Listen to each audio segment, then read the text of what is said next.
Satchidanandarupaya Vishwotpatyadi Tapatraya Vinashaya Sri Krishnaya Vayam Namaha Sri Krishnaya Vayam Namaha.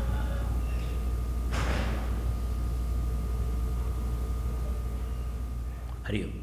Lower soul has problems. The way it lives doesn't lead to any happiness or in the sense of flourish.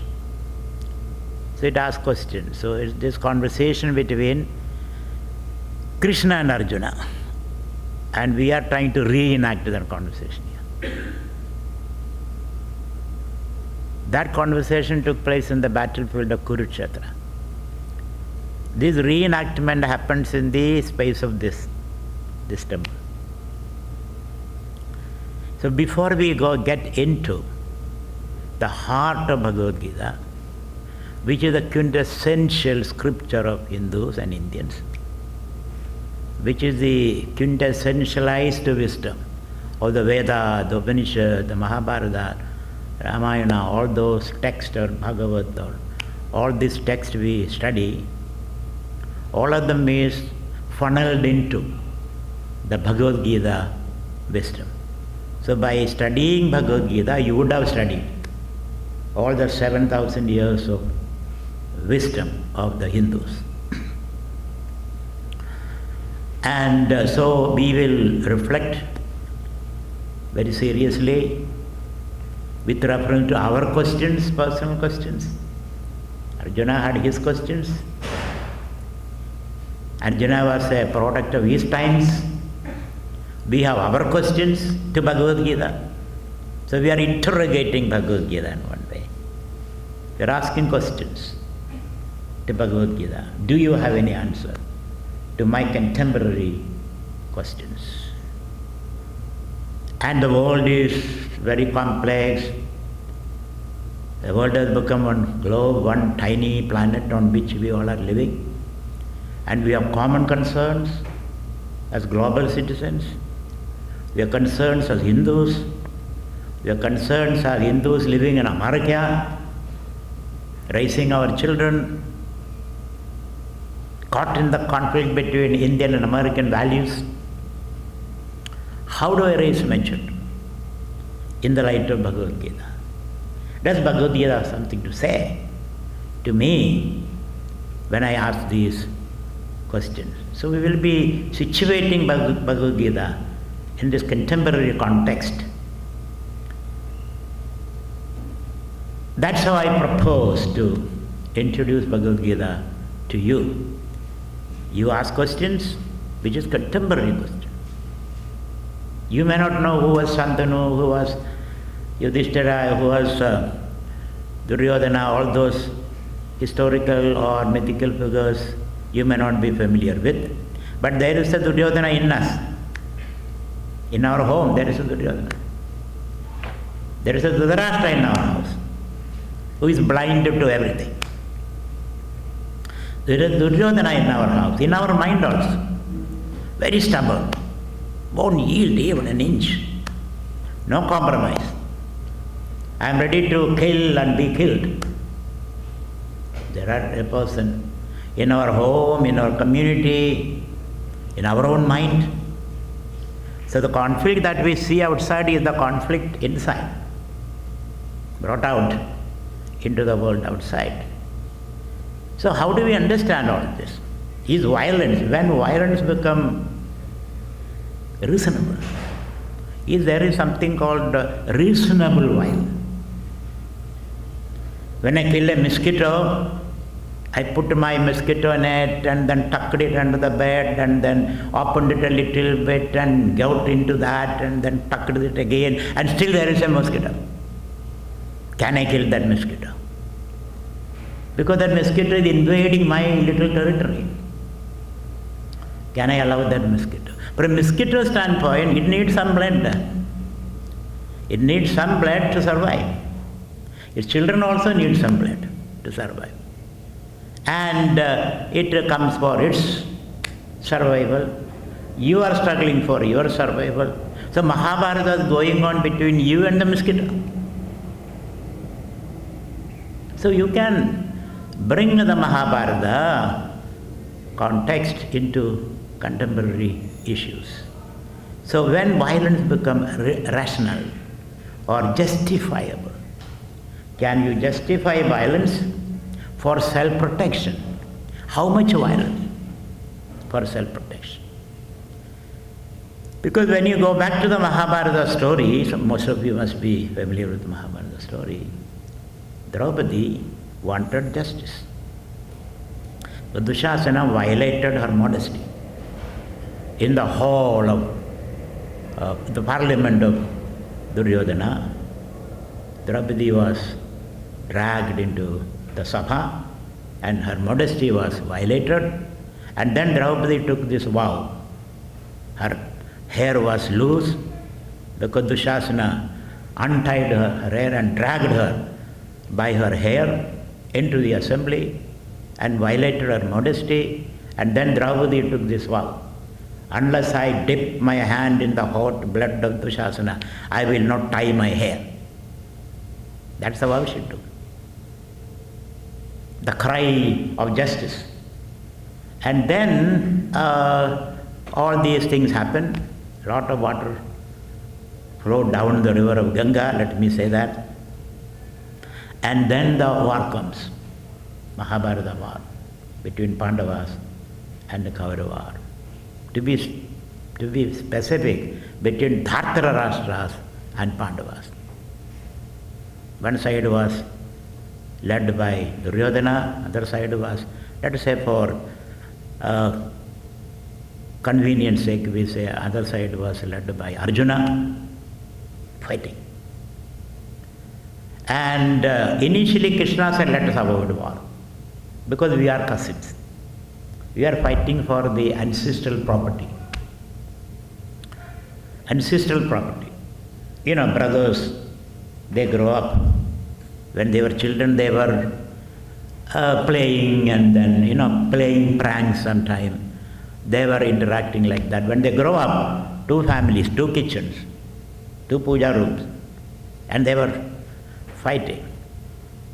So Pandava said, either we have to live together, or if we are unhappy with us, let us divide the property. Let us divide the property into the Pandava kingdom and the Kaurava, Dhartarashtra kingdom. And they divided the property, but somehow or other Duryodhana, by some stratagem, and he threw out Pandavas. Now Pandavas coming to reclaim their ancestral share of the property, the share of the ancestral property. Real estate, it's a fight for real estate actually. And Duryodhana said, no, I am not going to even part with an inch of land. And they tried all kind of negotiations, peaceful negotiations. It didn't work. And now Arjuna and party was ready to fight for justice. The question, fundamental question is that, can violence be justified for securing justice? It's a difficult problem. Can violence be justified for securing justice? What is justice? What is involved in it? So these are the questions which is discussed in the Mahabharata and Bhagavad Gita. Can violence be justified? By any reason can you justify it? When violence is justified? Or is violence have a place in the human discourse? In settling disputes. Fortunately, we have the Constitution, the rule of law, Supreme Court. We can refer our problem into the court, and the court will adjudicate the problem. But at that time, there was no court like that. Decision problems, disputes were settled by violence. That's what they used to do. Now so this problem. So Draupadi wanted justice through violence. And she got justice. But at the end of the day, there was nobody to enjoy that fruit of violence. Everybody was killed. Draupadi's 5 children were killed, her 2 brothers were killed very brutally.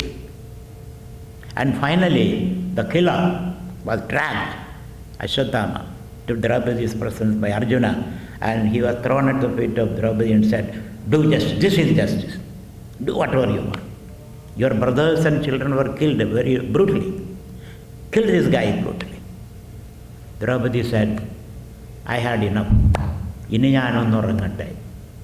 Let me sleep. I don't find any solution to this circle of violence. I kill you for justice, your children kill me for justice, and our children kill the other party for justice. The question is that, it's a very serious question, it's not solved even now. Can you adopt the path of violence for securing peace and justice and freedom? Can you do that? Then violence becomes justifiable.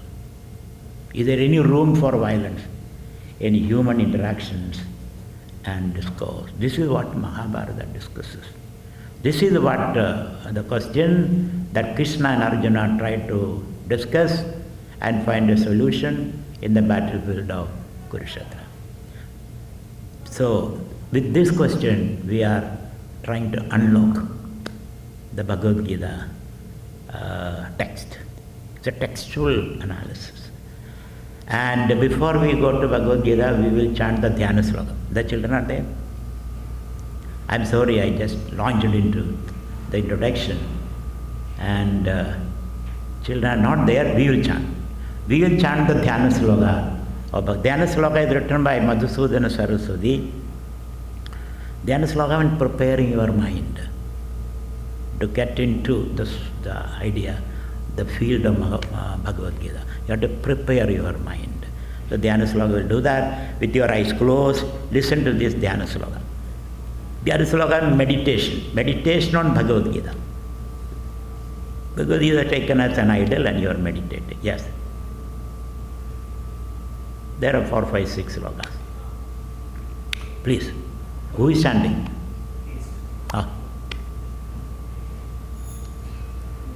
You need some patience, This is a big question we are trying to discuss. There is no immediate solution, I forewarn you. We are discussing. So from this discussion, you can design your own solutions.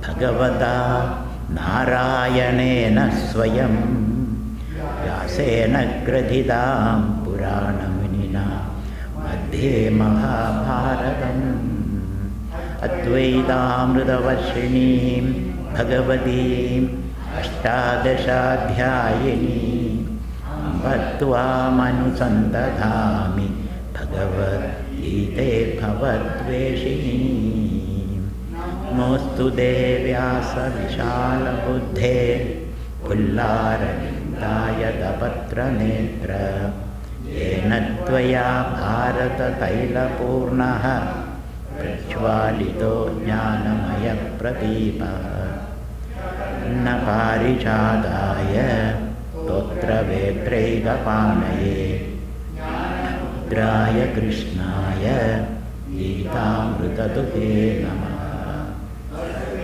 Sudam Devam Kamsa Chanuramardanam Devaki Paramanandam Krishnam Vande Jagadgurum Dronatala Jayadratha Jala Gandhara Nilotpala Shalektra Bhavati Kripena Vahani Kannena Vela Kula Shuddhama Vikarna Ghora Magara Duryodhana Vartini Sottirna Khalu Pandavairana Nadi Kaivattaga Kesavaha Tvajasarojamamalam Hidartha Gandhodkaram Nanakhyanaka Kesaram Harikatha Sambodhanam Bodhitam Esajjana Shakpadeiraharaha Bebiyamanam Mudara Bhuyat Bharata Pankajam Kalimala Radhamsina Shreyase Tam Karoti Vachalam Pangum Langhayate Girim Yat Kripatamaham Vande Paramananda Madhavam Yam शयनं पद्मनाभं सुरेशं विश्वाधारं गगनसदृशं वर्णं शुभांगं लक्ष्मीकान्तं कमलनयनं योगिभिर्ध्यानगम्यं वन्दे विष्णुं भवभयहरं लोकैकनाथम् वरुणेन्द्ररुद्रमरुदः कुन्वन्ति दिव्यैस्तवैः वेदैः साङ्गपतक्रमोपनिषदैः धियं सामगाः ध्यानावस्थिततद्गतेन मनसा पश्यन्ति यं योगिनः यस्यान्तम् विदुसुरासुरगणा देवाय तस्मै नमः। नमस्कृत्य नरं चैव नरोत्तमं देवीं सरस्वतीं व्यासं ततो जयमुदीरयेत् विश्वोत्पत्त्याय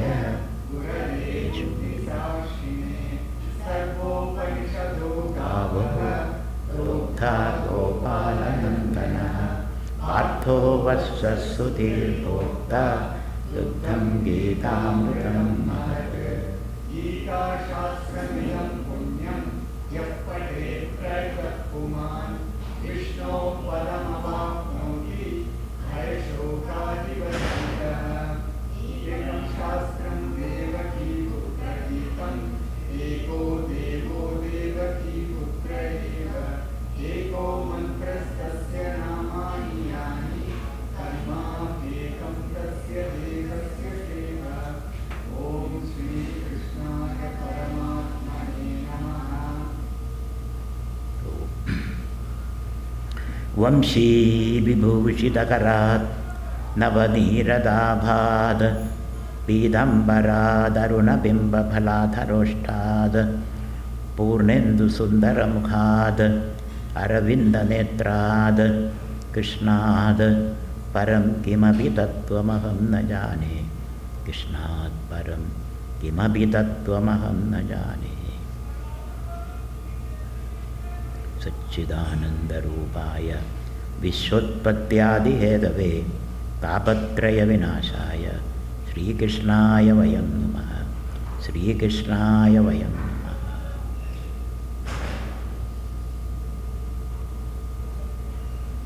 Hari Om. So, our main question is that can violence be justified in securing justice? That's the main question which Mahabharata discusses. Not that we are going to find a final answer to that question, but the very discussion of that question will help you design your responses when such challenges arise. There is no one-shoe-fits-all solution to this problem. Different people will respond to this challenge differently, depending upon their background. But the general discussion will prepare your mind. When you face such a situation, when justice is denied to you by the powers that be, and you are one individual, you don't have all the resources. So in such a situation, how do you secure justice for yourself is the question which Mahabharata discusses. And I don't promise you will get an answer as I told you, but it will prepare your mind to design a response depending upon the nature of the challenge. That's what we are. That's the benefit that we get from this discussion. So Bhagavad Gita, as I told you, Bhagavad Gita is the scripture of Hindus or India or mankind. Bhagavad Gita is addressed to mankind. All are children of the same God. So all our problems are the same, more or less. So Bhagavad Gita is also the quintessence, the essentialized Hinduism, let us say. If you read Bhagavad Gita, you would have read all other scriptures. All Indian 7,000 years of Hindu experience is quintessentialized or funneled into Bhagavad Gita, you can say. So, And I will be giving you a Vihagavikshanam, a bird's eye view of Bhagavad Gita. Bhagavad Gita has 700 slokas. It is found in the Mahabharata, and the discourse took place in the Kurukshetra. And when both armies were ready to fight, at that time, the serious question arose in Arjuna's mind. The protagonist was Arjuna, and the antagonist was Duryodhana. This question arose in his mind. Is violence justified? Injustice is taking place. Injustice is taking place. I have been deprived of my livelihood and my dignity. It is there. Injustice is taking place. So can I secure justice by the force of violence? Because Duryodhana used violence. And now can I use the same violence? Can violence be combated by violence? Can war be ended by war? Look at the contradiction there. Can war be ended by war? Can violence be ended by violence? Is peace at the end of violence? Is peace a product of violence? That's a serious question, especially in the modern world. The third world war will be with the nuclear weapons. Can we use those weapons? We have enormous stockpile of weapons, nuclear weapons. And third world war will enter the whole humanity, and the planet will be inhospitable for another 10,000 years.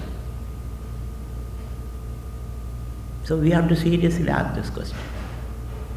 Whether we get answer or not, but at least you prepare your mind. Then you ask this question. Live with that question. Sometimes we have to live with certain questions without answers. The mystery of life is that it raises questions with no final answer. So with this pause or with this age-old question, let us enter into Bhagavad Gita. Bhagavad Gita has got 700 slokas and is divided into 3 segments. And there are different ways of analyzing Bhagavad Gita. And I take one approach of analyzing Bhagavad Gita. I said the first 6 chapters of Bhagavad Gita deals with the question of Jiva. Jiva means you and I. Who are we? Who are we? That question is very, very important. Am I just the son and daughter of my parents? Am I just a husband? Am I just a doctor? Am I just a citizen? Am I just a human being? Even that question. Is there more than a human being in me? So this question, who am I or who are we, is the first 6 chapters. Bhagavad Gita deals with that question. And it requires a lot of leisure to ask that question. In a hurry you cannot ask that question. We are all busy trying to eke out a livelihood. In that busy schedule, this question is a it requires a lot of luxury to ask that question. But sometime or some place, we will be forced to ask that question. Who am I? What are we? What is our essential nature? Why are we here? Where are we going in such a hurry? Where are we going in such a hurry? Oh, I am very busy. Busy doing what? What are you busy about? I don't know. I am just busy. Everybody is busy. I am also busy. I joined the bandwagon. So this question is there. Where am I going? Who am I? Where have I started? Why I am doing what I am doing? All those questions are very, very important. Otherwise we lead a mad life. A very mad life, not knowing who we are. The first 6 chapters deals with the question, the jiva and the karma. Jiva to karma, action. That's the definition of a jiva. Nahi kaschit shanam abhijadu tishtatya karmakrita. Karyade avashak karma sarvehi pradavijehi gunaihi. We all are hardwired to do karma. Karma means action. Action means intentional activity. Whenever you do something, you have an intention to produce an outcome. That's called action. Intentional activity to produce a desirable outcome by a conscious entity. Let me define what karma is. Kriyade iti karma. So we all are doing actions intentionally to produce a desirable outcome, and then we are self-conscious people, and self-conscious individual engage in these activities, and we feel responsible for what we are doing. You cannot put responsibility on somebody else for whatever choices you have made in life. You made that choice. You have to be responsible. And you will get the result also. Nobody else will get the result. This is the overall scheme of karma theory. So, I do these activities. The jiva does that activity. Jiva means the body, mind, ego complex. When you say I, what comes to your mind? My body, my mind, my thoughts, my memories, and my unique, separate identity. That's why bullet pass through beyond your nose, just scraping your nose, you say bach gaya. Isn't it? Bach gaya. And it hit another person, and he died, but I am safe. In a train accident, 230 people died. I am the only person who survived. God is great. How can God be great? 230 people died, and you are the only one saved, and you say God is great. That logic doesn't gel well with the rational thinking. So, but that's the reality. Here I am, encased in this body. Anything happens outside the body, I am okay. What happens to me, then the problem. Then I start asking questions. God is not thinking of me. He is very cruel. Why it is happening? If it is outside me, that question doesn't bother me. So that entity encased in this body, with a mind, with emotions, with the thoughts, with memories, with the needs, with aspirations, ambitions, and with a certain set of knowledge and capacities. This is what you are now. Of course, there is something beyond this, but at this point we don't know that. So that I will call jiva. The body, mind, ego complex with this self-awareness. Where does awareness come from? This we have to discuss. Is it coming from the body, mind, ego complex, the process of brain processes? Is it an epiphenomenon? Is a byproduct? Or that awareness is something independently existing and manifesting through the brain processes? These questions we have to discuss. I may discuss, I may not discuss in the course of this lecture, 3 lectures.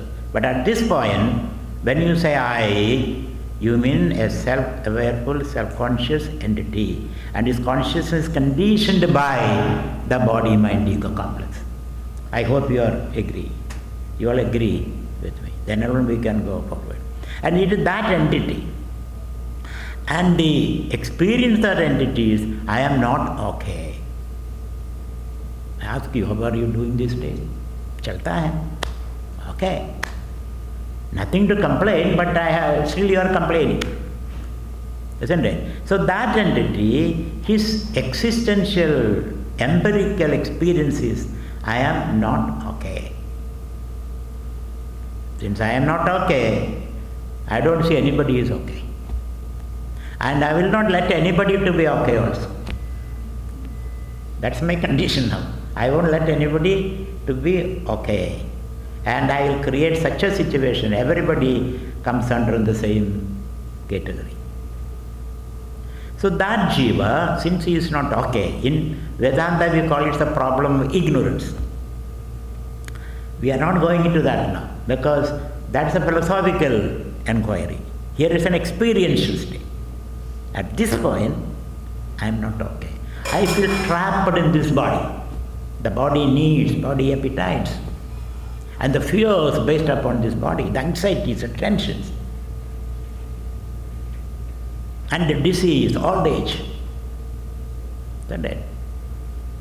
I am concerned. I may get cancer, I may get this, I may get that disease.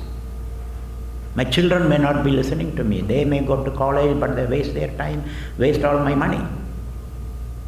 I have many, many concerns. This particular person. So this jiva feels trapped in this body. Is not feeling that okay. And then he is sweating and toiling in this body. So the jiva feels, I will do something to mitigate the situation. I have to do something. And what should I do? What should I do to be a happy, flourishing, growing, learning, contributing, productive individual? I hope this is your question, isn't it? If this is not your question, this should be your question. I am giving voice to your concern. This is my question. How do I become a happy, flourishing, learning, loving, caring, sharing individual? That's my idea. And for that you work. So that's what I said. Karma means a intentional action. It's a choice that you make.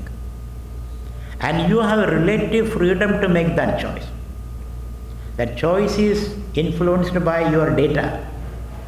How much knowledge you have, how much understanding you have, how many people you can put together. So you choose a particular course of action. And you also have a certain outcome in mind. So karma and karma phala. Karma produces karma phala. So when you use the word karma, it means both the karma and karma phala. And the karma is done by the jiva. And jiva is interacting with the environment. So jiva unfolds its life in terms of this interaction. Isn't it? And then we are trying to change the world if possible. Change your neighbor is possible. Change your wife is possible. But you never change. Everybody should change. Everybody should change. The only person who doesn't change is me. So I want to change everything to suit my personal purpose. That's why Yajna says in Brihadaranyaka Upanishad, nobody loves anybody for their sake. Everybody loves themselves.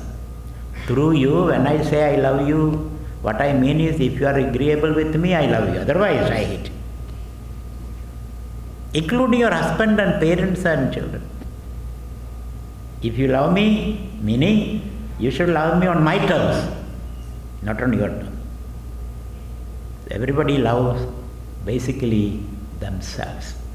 So whoever make them comfortable, they love them. Whenever you become uncomfortable, I hate you. That's why your close friends become your bitter enemies. Your close friends become your bitter enemies. Look at the Duryodhanas and Kauravas and Pandava. They were cousins. They grew together. They played together. They worshipped together. They studied together. Now they are bitter enemies. So sometimes your close friends become, not sometimes, most of the time your bitter enemies were your close friends. Somebody going on the road, whom you know, you never become your enemy because you don't know that person. So this is our situation now. So I am engaged in activities to produce a desirable outcome. Now the problem is, though we have enough knowledge, enough capacities, of course you can build a bridge very efficiently. You can build a house very efficiently. Those karmas you are experts. Of course that itself depends upon various other factors. Cement is not available, COVID came by that time, finance is not available, but somehow or other you can manage. I want to build a house, there is an engineering solution for that, financial solution for that. But as far as life is concerned, I do all this to be a happy person, to be a healthy person. But somehow or other, I am not able to find the last piece to put the puzzle together in life. Some piece is missing. Suddenly, everything goes sixes and sevens. I don't able to understand. I planned everything properly, but the outcome was different. Don't you experience that? So this is a fact in human life. Though we choose a particular course of action, keeping in mind a certain outcome, we have no control over the outcome. We can have a certain control over what we do, what choices we make, but the outcome is not under control. It's like an arrow you shoot. You can set the arrow on the bow, you can draw the string, you can release the arrow, thinking that it will hit the bullseye. But instead of hitting the bullseye, a rush of wind, and maybe the arrow is deflected, and instead of hitting the bullseye, it hit the cow's eye. My God, I never intended, I'm sorry. I never intended it, but it happened. Unintended consequences happen for your action. Who is to be blamed for that? Should you be blamed? Or should the circumstances be blamed? Or the gush of wind to be blamed? Or somebody suddenly runs across and then that person is hit? So who is to be blamed for the consequences of your actions? Superficially, apparently, I am to be blamed. I initiated that action. Nobody else initiated. With my limited knowledge. Not that I have all the knowledge. I don't have control over all the factors involved in determining the course of my action. Isn't it? So who is to be blamed? So from here we understand, from life's experience, you have a certain control of what you do, but you have no control over the outcome. Karmanne vadhigaraste ma bhaleshu kadachana. You have certain control over what course of action you are taking, but you have absolutely no control over the outcome. As far as life is concerned, building a bridge or constructing a building, it's okay. You can some or other, you paid money, okay. I want this building, here is the money, you pay $650,000 and within 1 month I need that building, and you more or less get. Sometime 1 more month is needed. But life, as life is concerned, there is a lot of uncertainties about life. So Krishna says, you can choose a course, just analyze in your own life. So many things you did, so many actions you initiated, but you did not get the expected result, isn't it? Result can be success or failure generally. I was successful, I wasn't successful. Sukha dukkhe same kritva labha labho. So when you initiate a program of action, keeping in mind an outcome, there is no guarantee that you will get the outcome because there are several factors involved in determining the outcome of your action. This we have to keep it in mind. This is the first line of Bhagavan's advice. As a jiva, you engage in activities, you cannot avoid that. If you don't engage in activities, something will happen to your life which may not be desirable. So it is always better to initiate the action, though you have no control over the outcome of the action. So in the second chapter, Bhagavan says, Bhagavan's first advice was, Ashocyananna Chojastam, don't worry. That's the first advice. This problem is there. This problem is there. You are not able to control the outcome of your action, but don't worry. This is the first advice. If you ask me what is the central teaching of Bhagavad Gita, Bhagavan says, in spite of all the problems over which you have no control, don't worry. Ashocyan annashojastam. Then your question is, then who will worry? Somebody has to worry. If I am not worrying, my parents will worry, or my neighbor will have to, government will have to worry, or God will have to worry. Because there is so many things about which I have to worry. I cannot sit like a piece of stone. I am a human being. I do worry. My blood pressure goes up. My sugar level goes up. Even if I don't worry, my chemicals start acting. Somebody has to worry. But Bhagavan says, no, mind over matter. You can control your mind by effort, by practice, by sadhana. You can control your mind so that you can control your worry. If you worry, you hurry. When you hurry, you need to curry. Isn't it?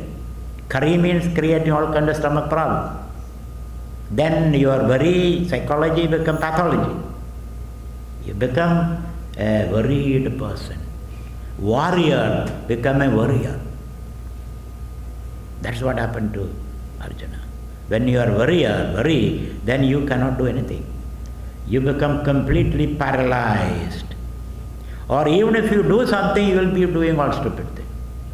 No right action is possible.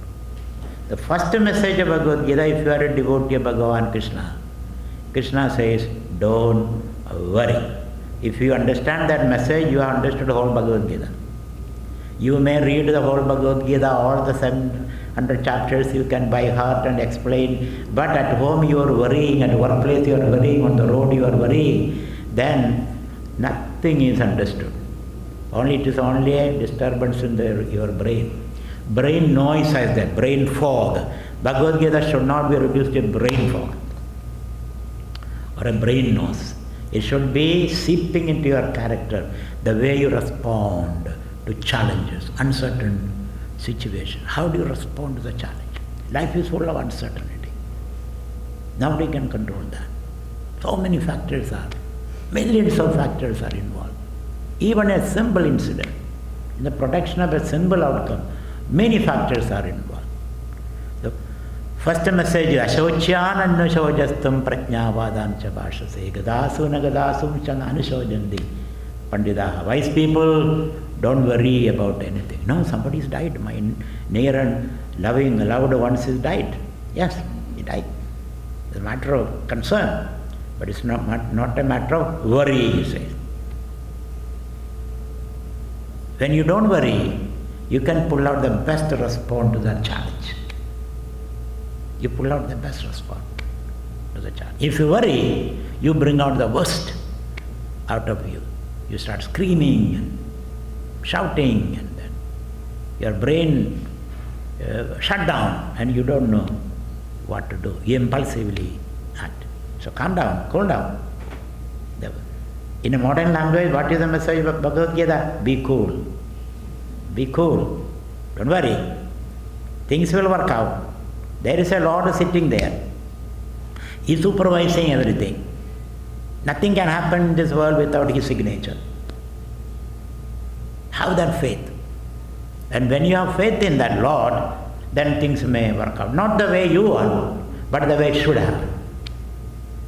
A doctor doesn't give you medicine according to your wish.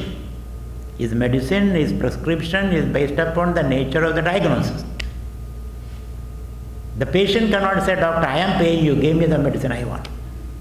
You cannot say, you are paying. But you will get what you require, not what you desire. So if you leave everything to the Lord, then the mind is at peace. So the first message of Bhagavan is, be calm, be cool, take it easy, there will be a solution, and look at with a calm mind, then the problem itself will offer the solution. Every problem has its own solution. Every problem comes with its solution. So calm down. So my point was, we are engaged in activities, thinking that I will create this outcome. There is no guarantee you will have that outcome. So karmannevadhikaraste ma bhaleshu kadajana. This information is very, very important for us. Otherwise you will be running around like a headless chicken. What happened to me? Why it happened? Why God is so cruel? Why these things are happening? I did all the right things. Didn't I? I did all the right things. And still things are not happening the way I want. Why me? That question also will come. So Bhagavan says, choose your action based upon your present knowledge. Your knowledge itself is not complete. Your data is not complete. Whether you make an investment, the data with which you play is a limited data. And you have to take the risk. All the data is not available. So with that limited data, with the limited time frame, you have to take a risk. That's what life is all about. Life is all about taking a decision with the limited data for a certain outcome. Now, so Bhagavan, first statement is, karmanyeva adhikaraste. As a jiva, you have the right to choose your action. But you have no control over the outcome. When this is put in our brain, this idea, let this become your software, your algorithm in the brain, according which you process things. You have control of your action, but you have no control of the outcome. Therefore, Bhagavan says, don't blame yourself. Don't victimize yourself. Don't condemn yourself by the outcome of your action.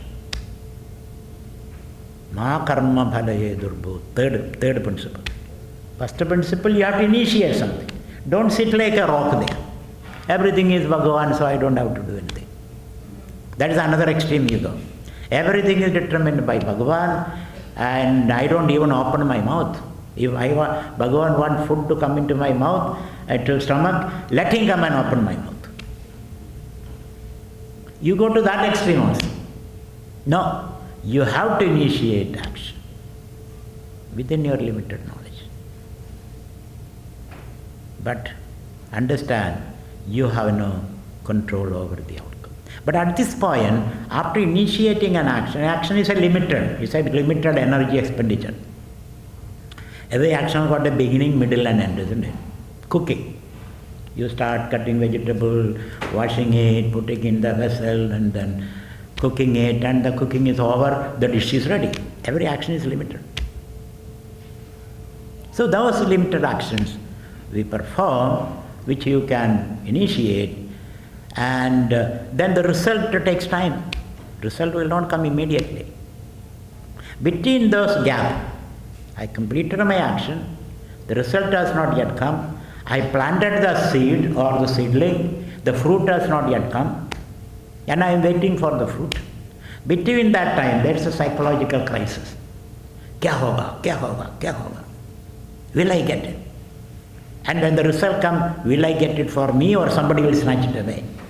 Isn't it? In doing research and all, you find that. You slog day and night, you collect data, and you prepare your thesis under the guidance of your thesis guide, PhD guide. When the result comes, when you write the paper, first name is your guide's name. My God, he didn't do anything. He only wasted my time. And I did all the work. But the result got to my guide. And he doesn't share space with me. So that kind of worries. Or I wrote the examination. Result will come after 1 month. The whole night I am sitting, worrying. Will I get the result? Will I get the expected result? Isn't it? So, between that time, karma is over, I am waiting for the outcome, and there is worry. And the worry can be very serious worry. Before you perform the karma, there is a performance anxiety. Will I be able to complete this work? That also is worry. You are continuously worrying. Isn't it? Before you start the work, the problem is, will I be able to perform it? Will I be able to complete it? After performing the karma, the worry is that will I get the result? Or will somebody else snatch away the result? So there is psychological tension. Now when you get the result, there is no guarantee you will get the expected result. Is it not your life? There is no guarantee. You may get, you may not get, sometime beyond your expectation, sometime below your expectation, sometime exactly according to your expectation, sometime exactly opposite your expectation. All these possibilities are there, and your mind is capable of visualizing all this. That's the problem. An animal's mind is not like that. Animal acts impulsively, and thereafter it sleeps, or it is killed, or it kills. Animal has no this power to visualize an outcome. Therefore, animals have no karma. Only we have this idea of karma. So this is the whole landscape of karma, karma bhala, And the gap in between. Now let us go further. Even if you get a desired outcome, you need not be happy. I got my doctorate. I thought after getting a doctorate I'll be on top of the world. But afterwards, I need a job. I got a doctorate. I need a job. Till such time I'm not happy. After getting a job, I need a room for myself in the office. If I don't get it, you come home, you fight with your wife. Isn't it? I need a room with a chair, a separate cubicle in my office. Then you got that. Then I need an air conditioner there. Then you got all that. Then I need a promotion. Till such time you are not happy. You got a promotion. Then are you happy? No, I need a salary raise. Then I need to be on top of the hierarchy, which will take the whole lifetime. So there is umpteen reasons to be unhappy. So there is no guarantee a particular outcome which is a result of your action can make you a happy, fulfilled person. There is no guarantee. You may be the President of the United States, Kennedy, the most charming President of the United States, but he was very unhappy. One thing, he has got a back problem. He couldn't sit on the chair. His wife was constantly fighting with him because of his own philandering nature. Was he happy? We are not sure. We think he is happy because that facade is created. But internally, he was not happy. You ask President Biden, are you happy? Very personally, privately, don't in the public ask that question. Because you're bound to say, yes, I am the President of the United States, I am supposed to be happy. But privately you say, this is a throne of thorns. It's biting me from all sides. But why still he is running? Because the power creates such an addiction. Not that he is happy. So there is no guarantee that you will be happy even if you get the result of your action. Secondly, even if you are happy, it is temporary. You know, I got this award, temporarily I am happy. Next year somebody else gets. I am unhappy again. You cannot get the award every year.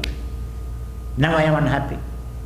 I got last year, this year somebody, my enemy got it. That is another worrisome aspect. So the happiness that you get out of this temporary, transient, that's another problem. And the third problem is, I become an addict. I got I want, then I want to preserve it. But I am not able to do that because my mind wanders. So there are umpteen reasons to highlight this fact. An outcome need not make you a happy, complete, okay person. Is it not your experience? Na karmana na prajaya dhanena tyagayaneke amrutattvama nasuhu. So none of these things make me give that feeling of completion. I am okay. That kritakrityada doesn't happen. By engaging in activities, sweating and toiling, all your whole life, you did that, still there is no kritakritya. Kritakritya means that fulfillment, total fulfillment doesn't happen. I am always under stress and tension. So karmanneva adhigaraste ma bhaleshu kadachana ma karma bhalahedurbu. At the same time, don't define yourself according to the outcome of your action. We do that. If I fail in an attempt, I become Mr. Failure, Miss Failure. That goes into psyche. I have never been successful in life. Nobody appreciates me. Nobody approves me. Therefore, I have developed a psychology that I am a failure in life. You become depressed. Has it not happened? One failure can make you Mr. Failure. So Bhagavan says, don't define yourself according to your success and failure. When success comes, let it not get into your head. That may be a fluke of success, That may be a beginner success. You may not be able to repeat it. Iteration may not be possible. So when you are successful, don't let it get into your head. Be calm, cool under success. That's called a cultured person. A cultured person doesn't get excited by success. A cultured person does not get depressed by failure also. Dignity under stress, under stressful condition. Can you keep your dignity? Your smile on your face, let us say. Can you smile, whether it is successful or failure? So according to Bhagavan, don't define yourself by your success or failure. That's what we are doing all the time. I am successful, I am a failure, I am a useless person, I am on top of the world. What do you think of me? Don't do that. At the same time, ma karma bhala kedurbu, ma te sangosta dharmani. Don't remain quiet. Always keep moving. Okay, you failed here. Don't become a failure. Keep moving. Maybe success is maybe 10 steps ahead of you. Down the road, you are going to be successful. But don't get stuck with that success also. Keep moving. That's another problem. When you are successful, we keep repeating the same strategy. No, things are moving. Things are constantly in change. So don't carry that recipe of success in a different situation. What you do in office, you cannot do it at home. What you do in Lions Club, you cannot do it at home. Lions Club, you are a lion, isn't it? A lion. At home, you are a mouse. What you experience in the Lions Club, you cannot have it in your home, or in the road, or in the bedroom. These are all different spaces. You have to play different roles there. So he says, be constantly on the move. Don't stay or stop. You have to continue. The woods are lovely, dark and deep, but I have miles to go before I sleep. I have to keep moving. Chare Vedi. So keep making mistakes, doesn't matter. Rather than sitting quiet and worrying and pulling your hair and digging into your nose, Bhagavan says keep moving. Okay, there was a failure. Maybe series of failures. Doesn't matter, you say. Leave it behind. Don't become Mr. or Miss Failure. Keep moving. So karmanye vadhikaraste ma bhaleshava. This particular sloka is the heart of Bhagavad Gita. As far as karma siddhanta, karma is concerned. As far as the jiva is concerned, to organize his life or her life.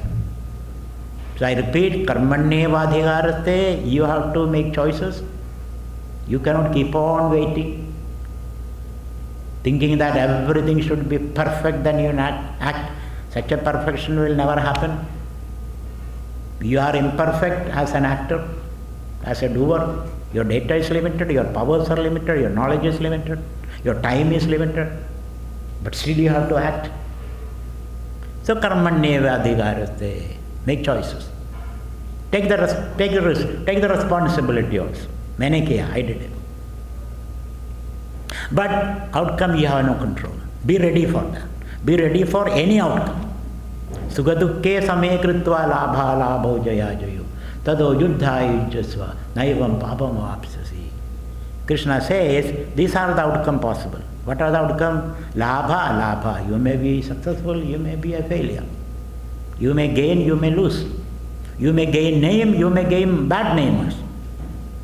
And Mahatma Gandhi was constantly on the move.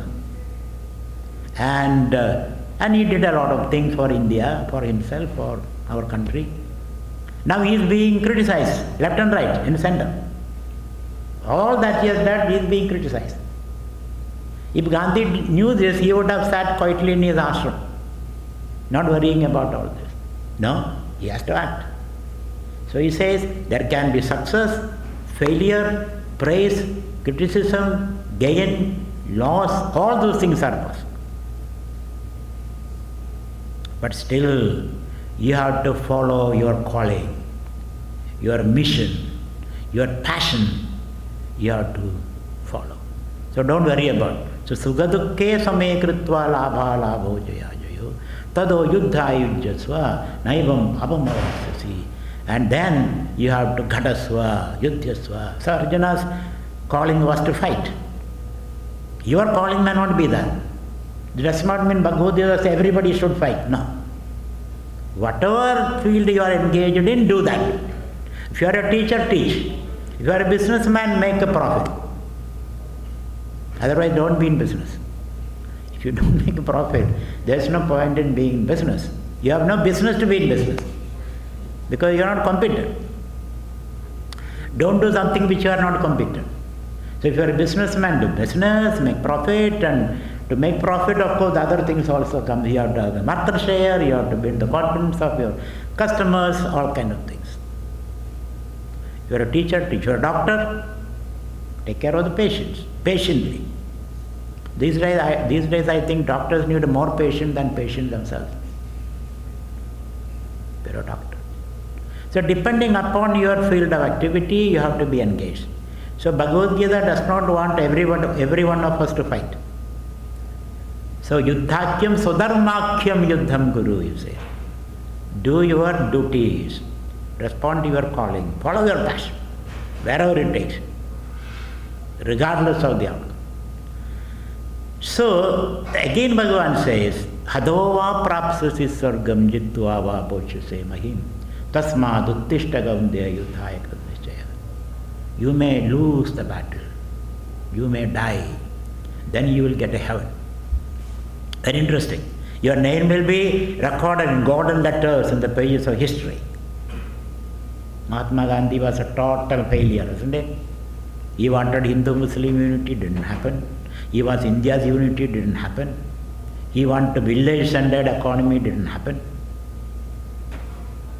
But still, because he followed his passion consistently, his name is recorded in golden letters in history.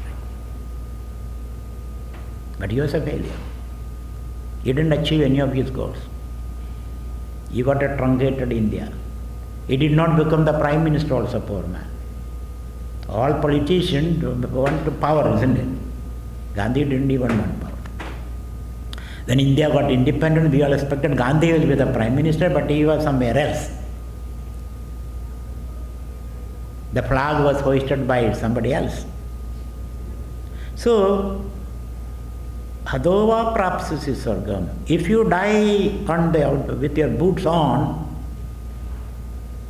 in the field of action, then you gain heaven. Heaven means either your name will be remembered, recited, generations after generation. Your name will be remembered. In the pages of history, your name will be written in golden letters.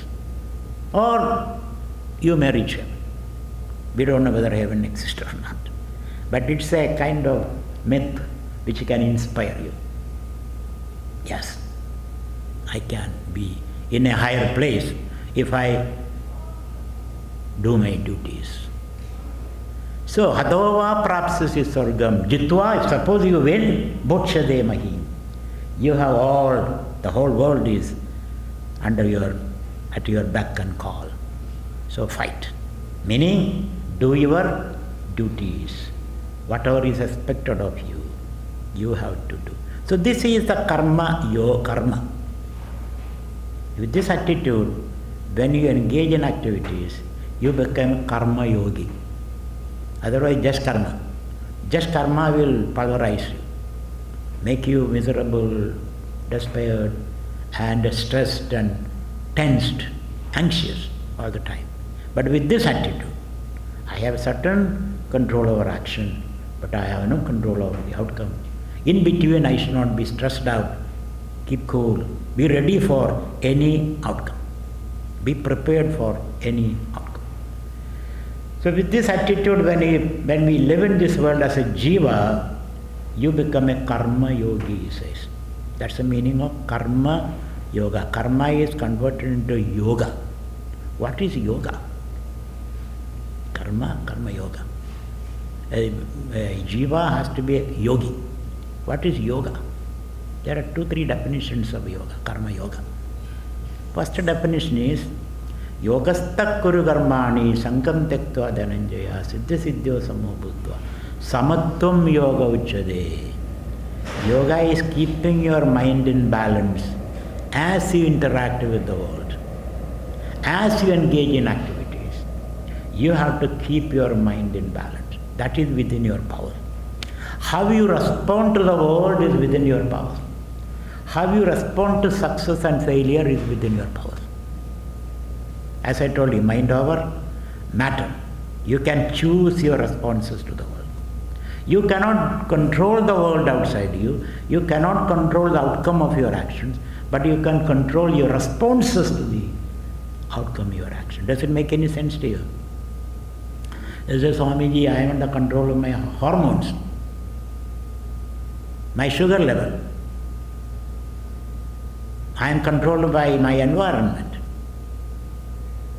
That means you are surrendering your agency. When you surrender your agency, you lose your soul. When you lose your soul, you become a zombie, a machine. And machine has no self-control. Whatever you put into the machine, the same thing comes out. The Pavlovian response. I shout at you, you shout at me. I scratch you, you scratch me. I robe you, you robe me. Isn't it? I take one eye, I take one of your eyes, you take both of my eyes. This is called Pavlovian mechanical response. Is there any somebody in you to break this chain of violence? If you surrender that power which is within you, then I would call you a zombie. Zombie means a soulless machine. Do you have any soul? Do you have any agency? Do you have any power over your mind? You can, provided you try. So recovering our agency, recovering our selfhood, recovering our identity, and controlling the mind, which you can, provided you try. So Bhagavan says, try to watch the mind, the way it responds now. You know, dhyayade vishayan pumsa, sangasteshu vajayade, sangat sanjayade kamaha, kamat krodho vijayade, krodhat bhavati sammoha, sammoha smriti vibhrama, smriti vibhramshat buddhinasha, buddhinashat pranashyati. Then the buddhi, your discriminating faculty, deciding faculty, loses control because of fog in the brain. Then you behave in a way which is unbecoming of you. You regret later, I should not have done it. I'm sorry, you know what I mean. No, I don't know what you mean, that's my problem. Isn't it? You may mean several things, but I measure you by your actions. Your action says what you are, not what you think, what you feel. Your action says you are a violent monster. No control over yourself. You are behaving like an animal. So we have to recover our agency. How do I do that? Maybe yoga practice. Maybe you have to sit quiet every day. Sit quiet. Invest in that time. If you sit every day 10 minutes, 15 minutes, that's an investment. That investment to quieten your mind and recover your lost agency. You lost selfhood. You have lost it now. Because of this turbulence in the mind and in the world, you lost your moorings. You lost your roots. You are uprooted now. You are an uprooted tree. It will dry up. It will die soon, sooner than later. So we lost our roots, our moorings, our anchor, your pivot. And then you behave mechanically like a monster or an animal. So Bhagavan says, you have to recover yourself. For that, you have to invest some time from your busy schedule. Snatch some time. Every day, find some time, a quiet place, sit down, maybe yoga mat or whatever. When you do that, you will be able to manage your responses to situation. So the ability to choose your response to success and failure is called karma yoga. Balance your mind. So samatvam yoga uchyate. Yoga means the ability to balance your mind in success and failure, praise and criticism, etc. These are roller coaster life. Life go through like that, ups and downs. Can you keep balance? Have you ever gone through a roller coaster ride? You are put in a box and a belt is put across you and you are safe there, then you are go up and down, ha ha, hoo hoo, he like that. It goes up, ha ha ha, comes down, he, and then hoo hoo hoo hoo. So Shankara calls us ha ha, hoo hoo, he, prabhudaya. That's our life. Something good happen, ha ha ha. Something bad happen, he. Other hoo hoo hoo. Who is that guy? Who made me like this? This kind of things. So as we go through these ups and downs of life, can you keep your cool? And you can, provided you recover your self, your agency.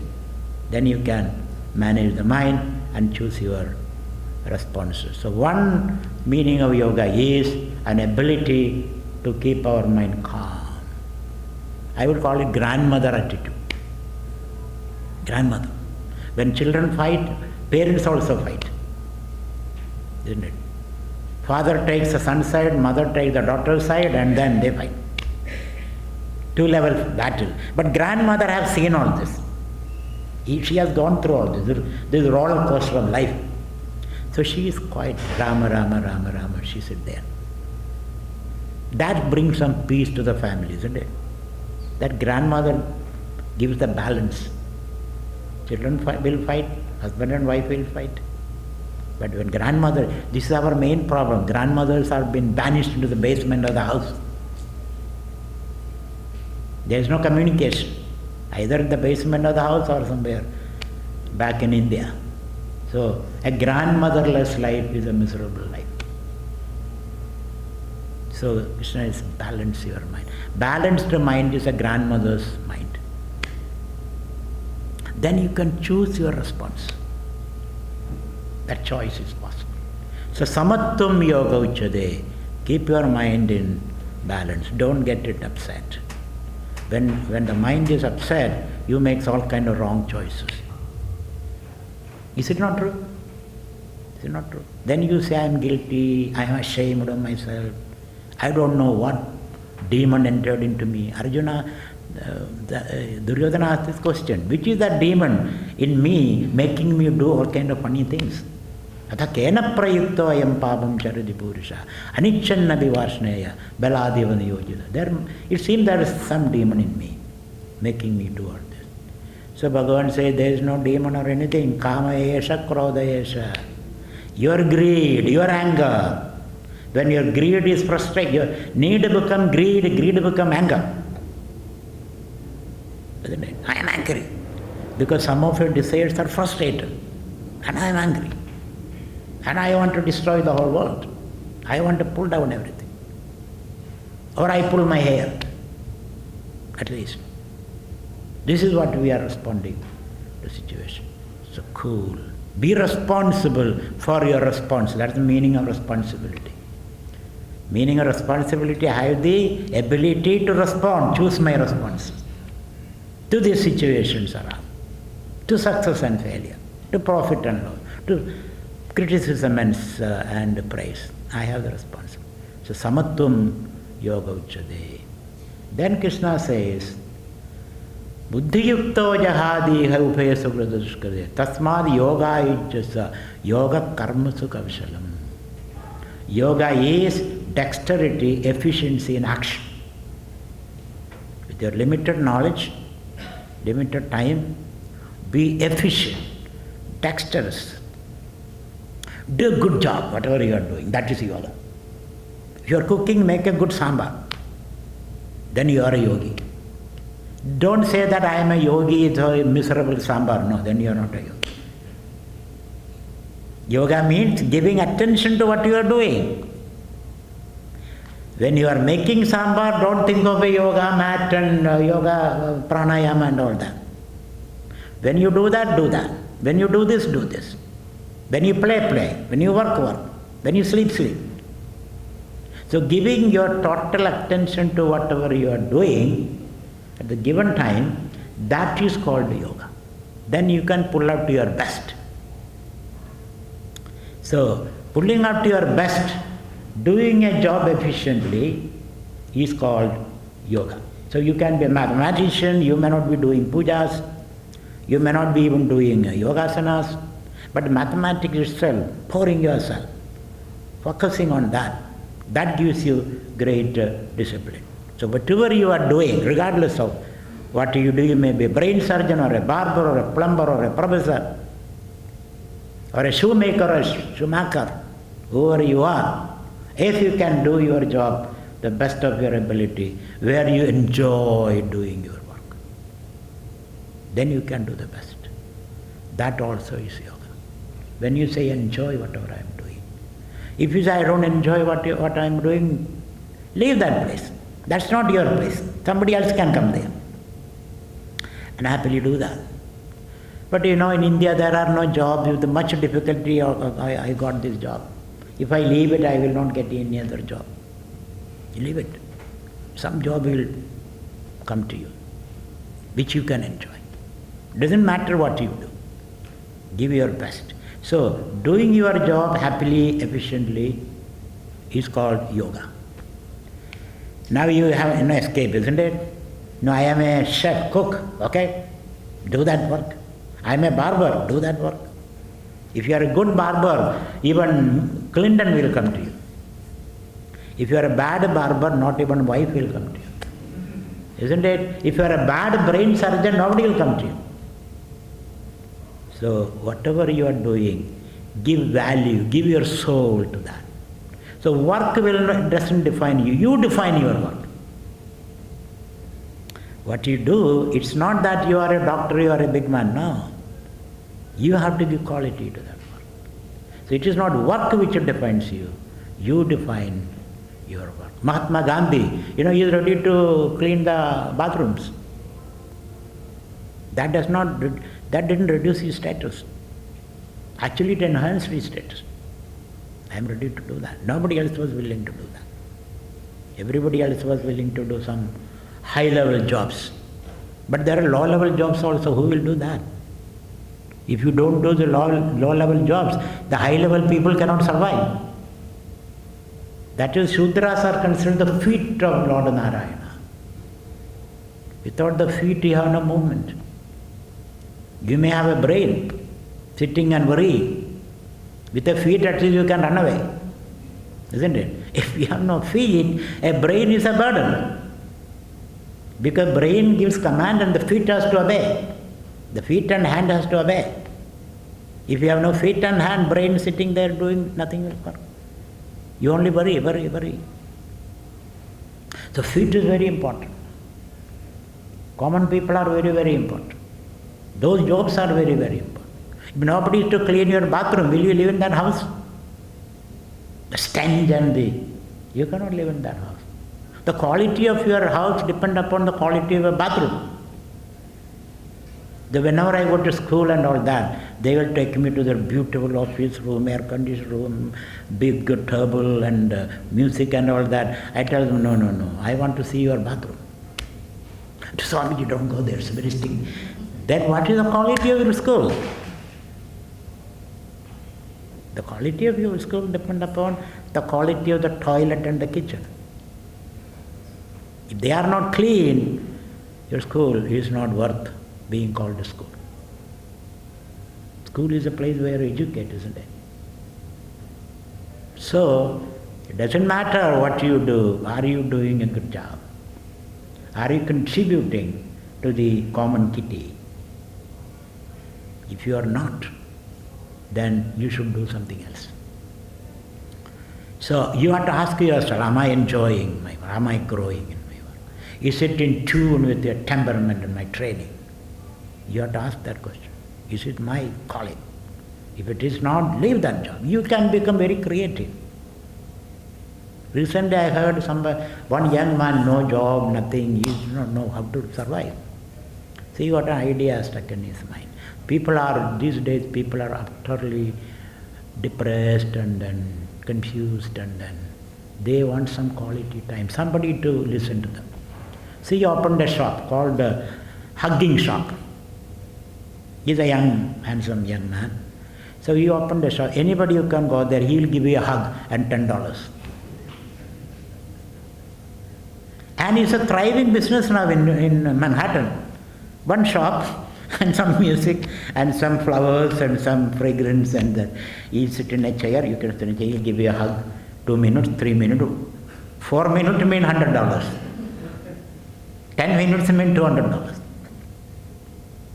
And he's making a livelihood. Everybody is happy. He's happy, that guy is happy. He may be stingy and stinkingly smelly and all that, but he somehow or other manages. Okay. You can always find a means, a livelihood, provided you keep moving, doing things. So, what is another definition of yoga? Doing your job with the best of your ability, enjoying your work. That is yoga. When you enjoy your work, you don't develop a big belly. You develop a big belly because you overeat. You overeat because you don't enjoy what you are doing. Constantly hit the fridge. You're sitting and brooding, depressed. Then you need more sugar. You don't get any dopamine in the brain. So you go and eat sugar, this, that, and all that, and you put on weight. So I guarantee, if you enjoy your work, you will not put on weight. You don't want to eat all the time.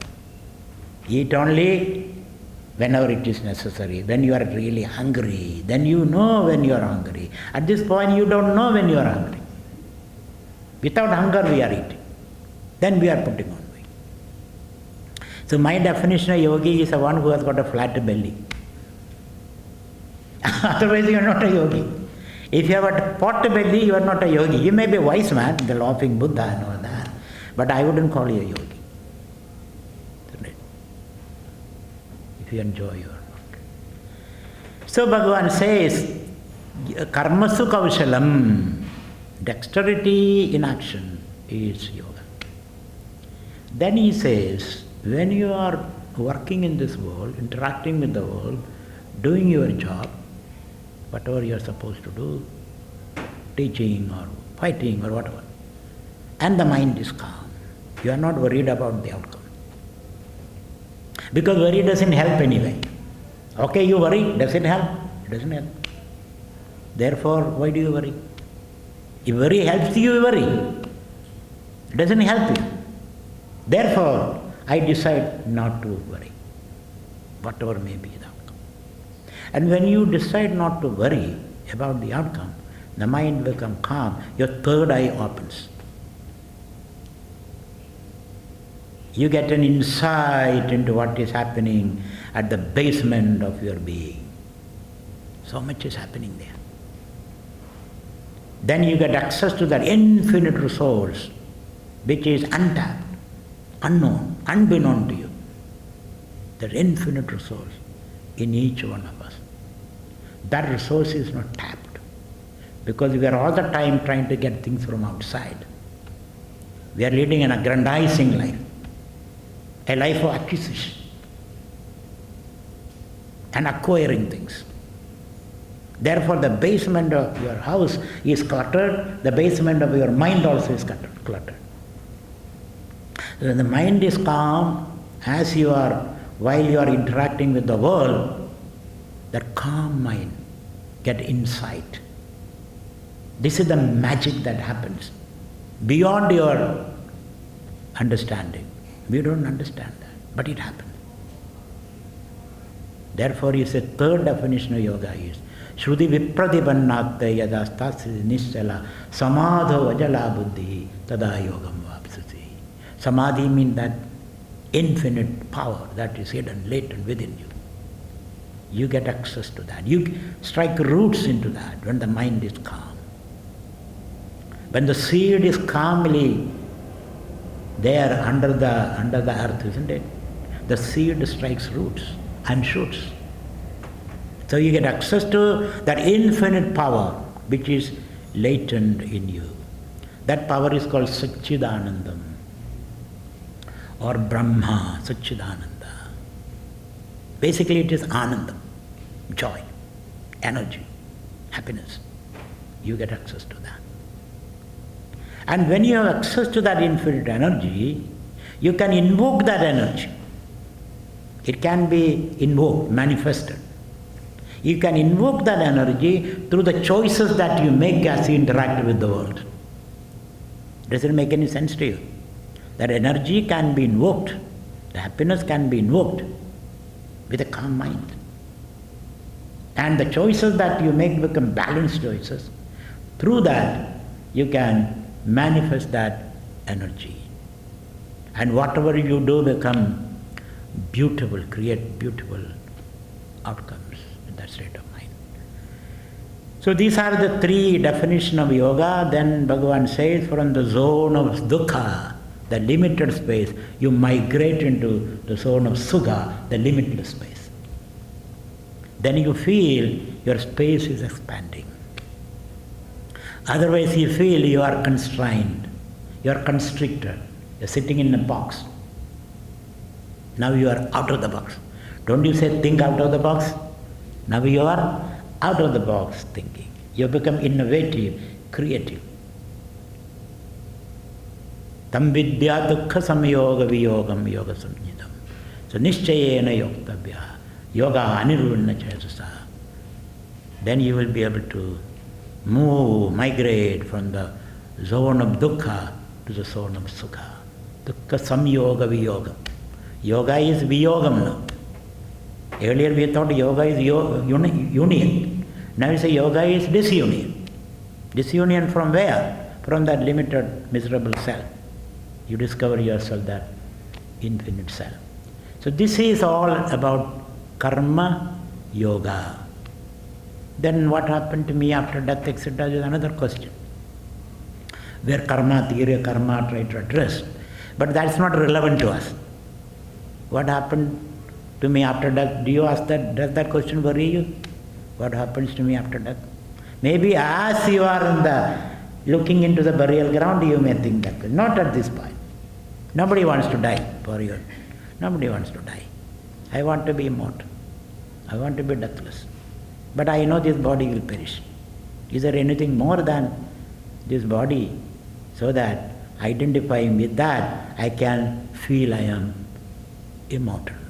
I am deathless. Jayade mriyade vakaja kadajit nayam bhutta bhavidavana bhuya ajo nitya shashvadoyam purana hanyade hanyamane sharire. So our worry is not what happens after death. Our worry is what happens while I am living. Will I fall sick? Will I become old? Definitely you will. Will I be lonely? Definitely you will. Children will fly away. Empty nest syndrome. You and your wife looking at each other into empty space and nothing to speak also, because whatever you have to say, you already said that. Isn't it?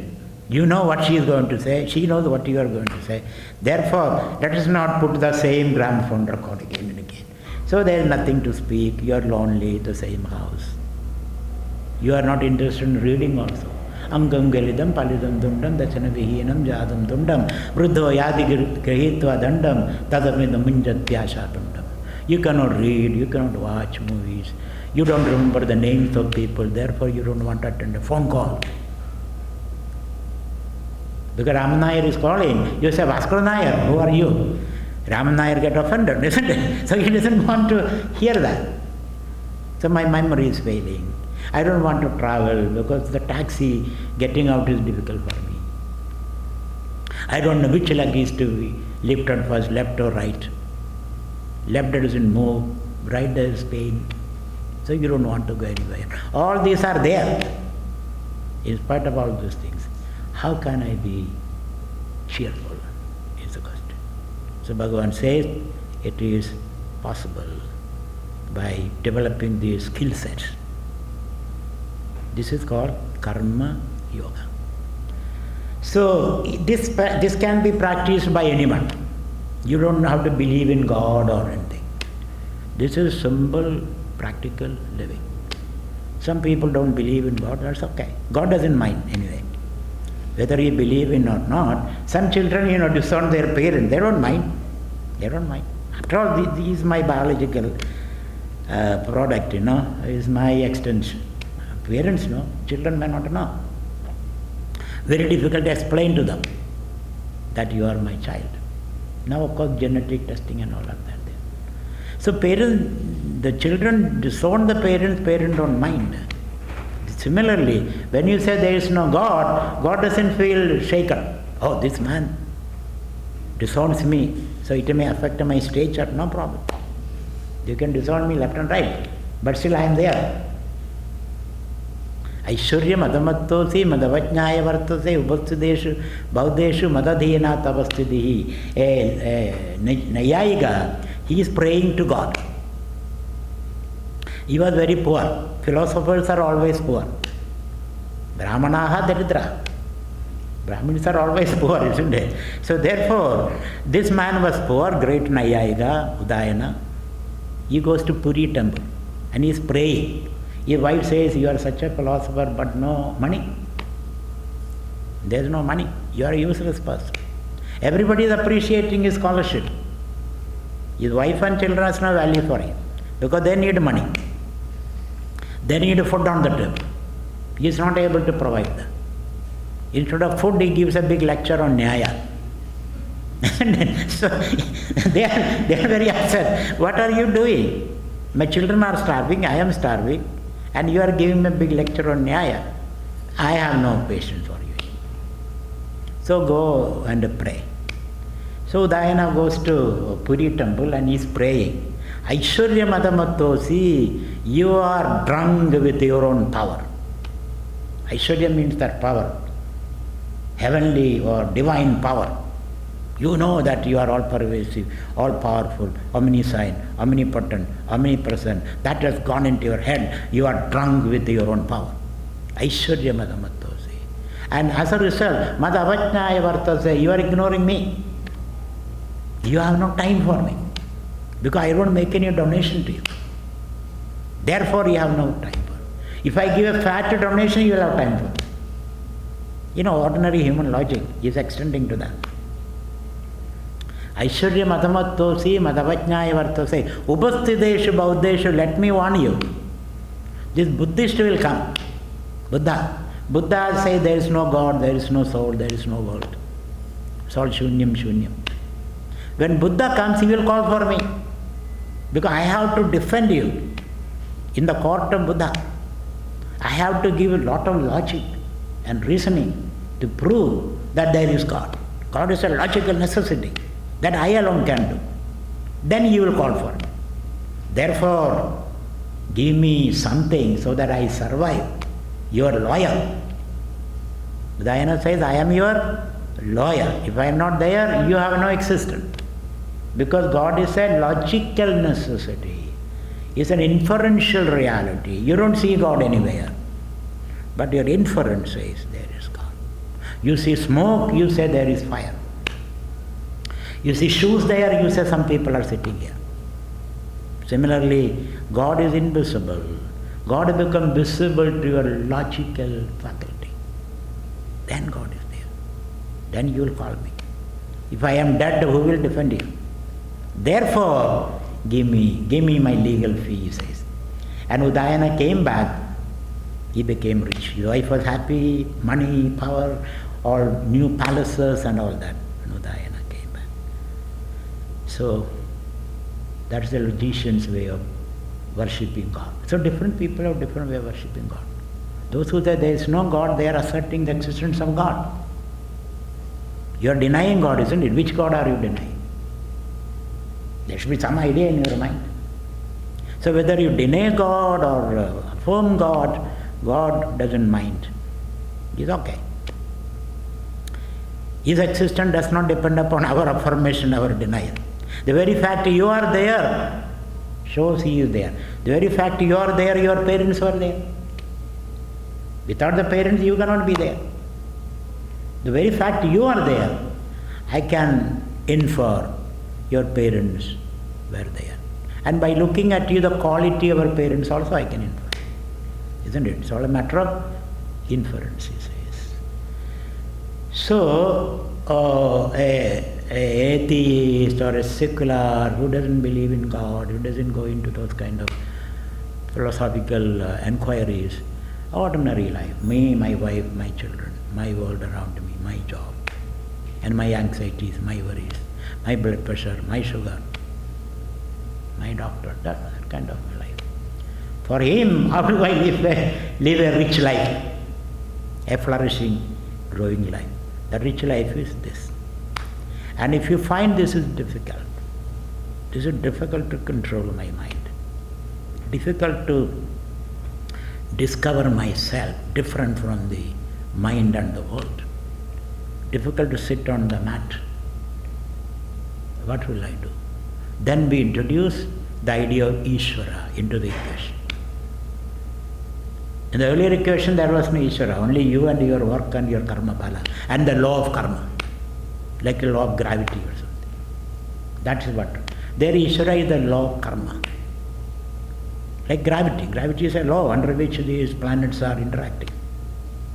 Similarly, you don't have to bring Ishvara. You can follow the law of karma and then organize your life accordingly, which is difficult for most of us. So we introduce the idea of Ishvara. So today I talked about Jiva and his work. Tomorrow we introduce Ishvara. So Ishvara become prominent. Then you become a bhakta. Now you are a bhukta. You are concerned with what I am enjoying, what do I have, what should I do for whatever I want to have. Then you are a bhokta, karta, bhokta, jiva. Now you bring Ishvara. When Ishvara comes, he becomes the presiding deity of your activity. Karmadhyasha, karma bharadada. That is what we will discuss tomorrow. How do from a bhukta status you become a bhakta. From bhakta status you can become a jnani, yukta. Bhakta and then yukta, a jnani state.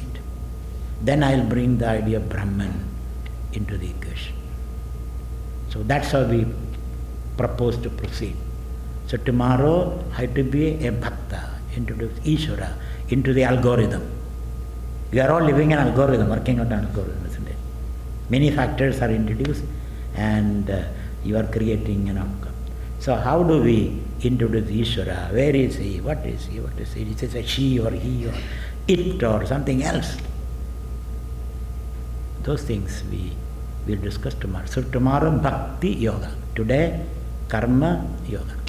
And day after Jnana Yoga. Jnana Yoga we introduce one more factor called Brahman. Then things will be complete. So second Shadka, 7 to 12 chapters is Bhakti, Ishvara. And 12th chapter, the last of second Shadka is Bhakti Yoga. The Bhakta's Lakshana, Adveshta, Sarvabhutanam, Maitra, Karune, Vacha, Nirmamo, Nirahankara, Sama, Dukkha, Sugha, Kshami, etc. Those things we will discuss. So today we discuss just Jiva. Tomorrow Jiva with Ishvara. Day after Jiva with Ishvara with the Brahman. Then Bhagavad Gita is complete. Thank you very much.